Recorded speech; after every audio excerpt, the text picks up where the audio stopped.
ఎడతెరిపి లేని వర్షాలతో అల్లాడుతున్న హైదరాబాద్కు మరో షాక్. నగర శివార్లోని హయత్ నగర్లో ఓ కోళ్ల ఫారంలోని 80,000 కోళ్లకు బర్డ్ ఫ్లూ సోకినట్టు నిర్ధారణ కావడం సంచలనం రేపుతోంది. మరింత సమాచారాన్ని మా కరెస్పాండెంట్ విక్రమ్ అందిస్తారు. విక్రమ్, చెప్పండి, బర్డ్ ఫ్లూతో 80,000 కోళ్లు చనిపోయినట్టుగా తెలుస్తోంది. మీ దగ్గర ఉన్న డీటెయిల్స్ ఏంటి? క్రాంతి, కోళ్ల పెంపకందారులకు ఇది నిజంగా పిడుగు లాంటి వార్తే.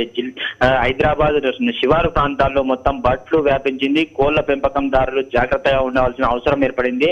అయితే వంగా కోళ్ల ఫారం నడిపిస్తున్నారు.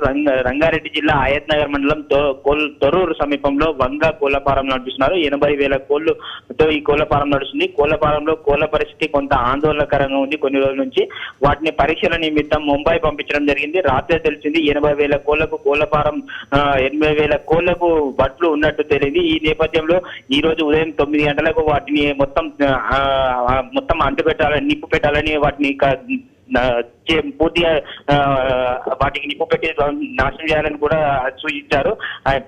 అయితే ఈ జిల్లా కలెక్టర్ అక్కడికి మరి కాసేపట్లో వెళ్ళనున్నారు. ఇదే కోణంలో పశుసంవర్ధక అధికారులు కూడా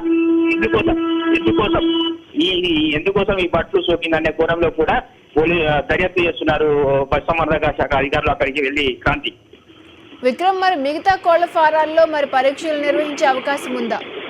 మిగతా కోళ్ల ఫారంలో కూడా హైదరాబాద్, నల్గొండ, రంగారెడ్డి ప్రాంతాల్లో మొత్తం కోళ్ల ఫారంలు చాలా ఎక్కువగా ఉన్నాయి. ఈ నేపథ్యంలో మిగతా కోళ్ల ఫారంల యజమానులకు కూడా అధికారులు అప్రమత్తం చేయడం జరిగింది.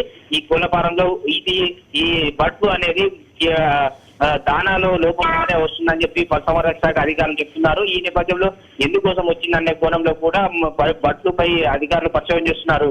క్రాంతి, విక్రమ్, మరి యజమాని పరిస్థితి ఏంటి? 80,000 కోళ్లను అంటే నిప్పు పెట్టాల్సిందిగా మరి అధికారులు ఆదేశిస్తే మరి అతని పరిస్థితి ఏంటి? అయితే కొంత ఆందోళనకరంగా ఉందని చెప్పవచ్చు. భారీగా తీవ్రంగా నష్టపోయిందని చెప్పవచ్చు. వ్యాపారి కోళ్ల ఫారంలో అది అంతంత మాత్రంగా నడుస్తున్న కోళ్ల ఫారంల పరిస్థితి ఇప్పుడు పిడుగు లాంటి వార్త.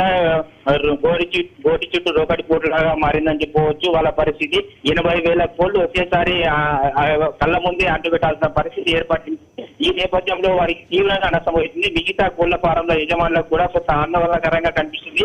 ఈ వ్యాధి సోకితే ఇతర వాటికి కూడా పరిసర ప్రాంతాల్లో ఉన్న కోళ్ల ఫారంలో కూడా వ్యాపించే అవకాశం ఉంది. ఈ నేపథ్యంలో వాళ్ళు చాలా అప్రమత్తమయ్యారు. ఈ కోళ్ల ఫారంల యజమానులను కూడా అధికారులు పిలిచి వాళ్లకు చెప్తున్నారు, జాగ్రత్తగా ఉండాలి, దానా వ్యవహారంలో కూడా కొంత ఆచితూచి వ్యవహరించాలని కూడా అధికారులు సూచిస్తున్నారు. క్రాంతి. ఓకే విక్రమ్.